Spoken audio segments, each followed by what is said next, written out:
Hello दोस्तों, कैसे हैं आप। उम्मीद है आप सब ठीक ठाक होंगे। दोस्तों, आज मैं आपको प्रसिद्ध कवि बिहारी जी द्वारा रचित दोहों के बारे में बताने जा रही हूँ। उम्मीद है आपको वीडियो अच्छी लगेगी। चलिए दोस्तों, आप देर न करते हुए हम वीडियो को शुरू करते हैं। चलिए, वीडियो शुरू करने से पहले कुछ बिहारी जी के बारे में जान लेते हैं।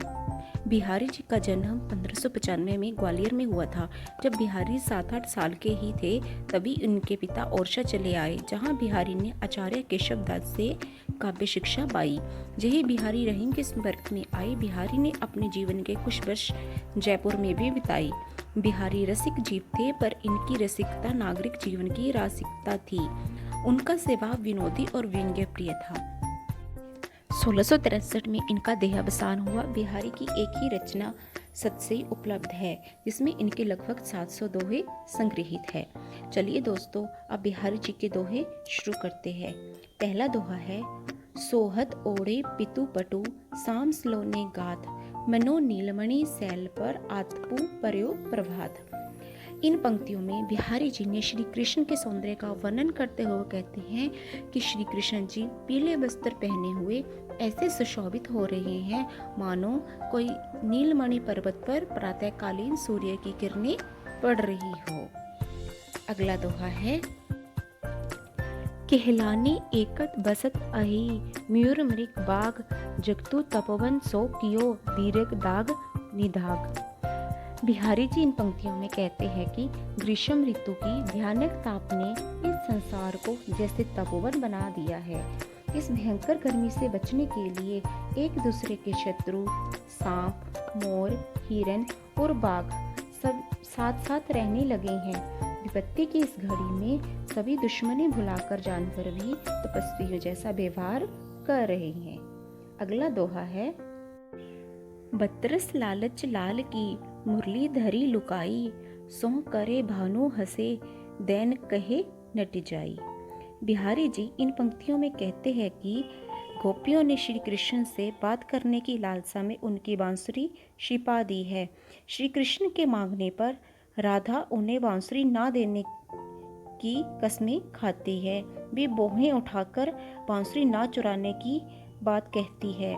राधा श्री कृष्ण को बांसुरी देने से इनकार करती है।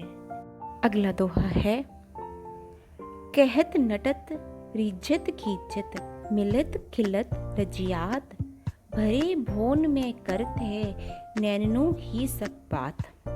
इन पंक्तियों में बिहारी जी ने लोगों के बीच में दो प्रेमी किस प्रकार अपने प्रेम को जताते हैं, इसे दिखाया है।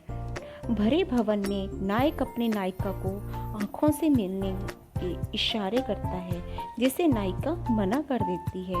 नायिका के मना करने का ढंग नायक को मोहित कर देता है, जिससे नायिका और खींच जाती है। बाद में जब दोनों मिलते हैं तो दोनों खुश हो जाते हैं और नायिका शर्मा उठती है। ये सारी बातें वे दोनों इशारों ही इशारों में करते हैं।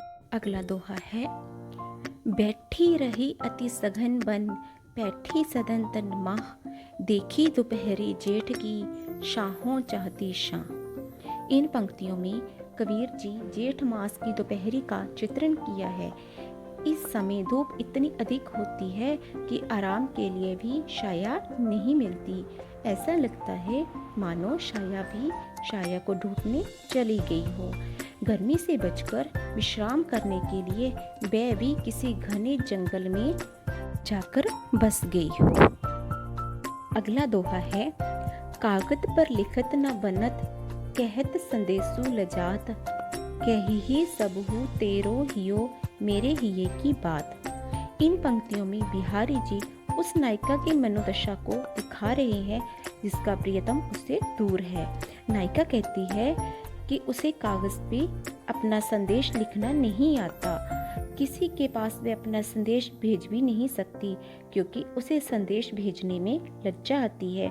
इसलिए वह कहती है कि हे गिरिधर, आप मेरे हृदय की बात अपने हृदय से जान लें। अगला दोहा है, प्रगट भे दिजराज कुल सुबस बसे ब्रज आई, मेरे हरो कलेश सब केसव केसव राई। इन पंक्तियों में बिहारी श्री कृष्ण से कहते हैं कि आप चंद्रवंश में पैदा हुए और अपनी इच्छा से ब्रज में चले गए। आप मेरे पिता के समान हैं जो मेरे कष्टों को दूर करते हैं। इन दोहों में यहाँ दो भावार्थ बताए हैं। बिहारी जी एक और श्री कृष्ण को संबोधित करते हैं तो दूसरी ओर अपने पिता केशव को, जो श्री कृष्ण की भांति ब्रज में चले गए थे। अगला दोहा है, जप माला शापे तिलक करे ना एको कामू, मन कांचे नाचे ब्रेथा सांचे राचे रामू। बिहारी जी कहते हैं कि हाथ में जप माला थामने से, माथे पर तिलक लगाने से और कई प्रकार के आडंबरों से काम नहीं होता। मन कांच की तरह क्षणभंगुर होता है जो व्यर्थ में नाचता रहता है। इन सब को छोड़कर भगवान की सच्चे मन से आराधना करनी चाहिए, अर्थात भगवान सच्चे मन में ही बसता है। ये थे दोस्तों बिहारी जी के दोहे। उम्मीद है आपको वीडियो पसंद आएगी और ऐसे ही वीडियो के लिए आप मेरे चैनल को लाइक, शेयर और सब्सक्राइब करें। तब तक हरे कृष्णा।